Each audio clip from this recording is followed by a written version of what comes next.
সমাজের দুইটা পিছিয়ে পড়া জনগোষ্ঠীর কথা না বললে আমি আমার বিবেকের কাছে দায়বদ্ধ থাকবো। একদল মানুষ যারা রাস্তাঘাট পরিষ্কার করেন, যাদেরকে আমরা পরিচ্ছন্নতা কর্মী বলি, তাদেরকে মানবিক মূল্যটা মোটেই দেওয়া হয় না। ইনশাআল্লাহ আমরা তাদের জীবনকে তুলে আনবো। আল্লাহ আমরা প্রমাণ করব তারাও মানুষ, আমরাও মানুষ, এবং প্রমাণ করব সরকার যারা পরিচালনা করে এদের মাঝে মানবিক একটা মন আছে, হৃদয়। চা বাগান এই এলাকাগুলো চট্টগ্রামে আছে, সিলেটে আছে, পঞ্চগড়ে আছে, মৌলভীবাজারে আছে, বিভিন্ন জায়গায় আছে। এদের জীবন যদি দেখেন চোখে পানি আসে। তারা কি মানুষ নয়? তারা এদেশের নাগরিক নয়? যদি তারা এদেশের নাগরিক হয়ে থাকে, মানুষ হয়ে থাকে, তাহলে তাদের এই অবস্থা হবে কেন? তাদের জীবন মানে ইনশাআল্লাহ আল্লাহ যদি আমাদেরকে সুযোগ দেন, আমরা যুগান্তকারী বিপ্লবিক পরিবর্তন আনবো। তাদের সন্তানেরাও একদিন এমন ভাবে বেড়ে উঠবে যে ওই চা বাগান থেকে বেরিয়ে আসা একজন মানুষ, সেও দেশের প্রধানমন্ত্রী হবে ইনশাআল্লাহ।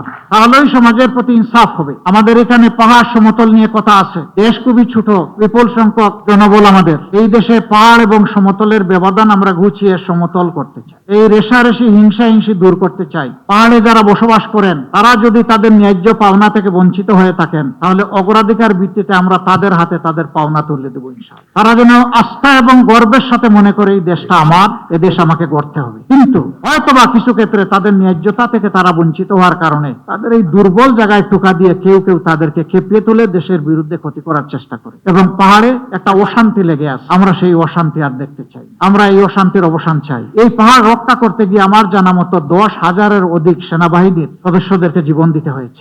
কেন আমার দেশের বুকে এত সেনা সদস্যকে জীবন দিতে হবে? এর পিছনে কারা, কারণ কি? এগুলা খুঁজে বের করে এর যৌক্তিক সমাধান করা হবে। এই সমাধান পেয়ে সবাই আনন্দিত হবে ইনশাআল্লাহ।